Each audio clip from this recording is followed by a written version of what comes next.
Viral, curhat pengendara motor dikira begal, niat ingin masuk ke rumah. Tengah beredar sebuah video yang berisi curhatan seorang pengendara motor usai dirinya dikira begal. Dalam video tersebut, tampak mulanya ada seorang perempuan berbaju pink tengah berjalan sembari memainkan handphone. Tiba-tiba datang sebuah motor dan berhenti tepat di depannya. Melihat hal tersebut, sang wanita tampak panik sembari berjalan mundur. Ternyata, pengendara motor tersebut hendak masuk ke rumah. Wanita itu pun tampak berjalan menjauh sembari terus mengawasi pengendara tersebut.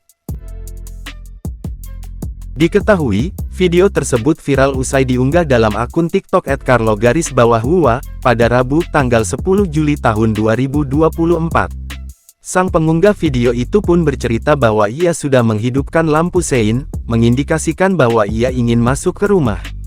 Bahkan, ia sempat mengucapkan permisi ke wanita tersebut. Ia pun merasa bingung kenapa sang wanita tampak cemas ketika ia berhenti. Kini, video tersebut pun viral dan diunggah ulang dalam banyak akun di media sosial.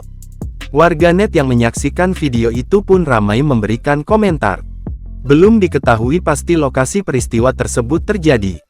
Hingga saat ini, pihak tribunsumsel.com masih mencari informasi yang lebih mendalam terkait video viral tersebut.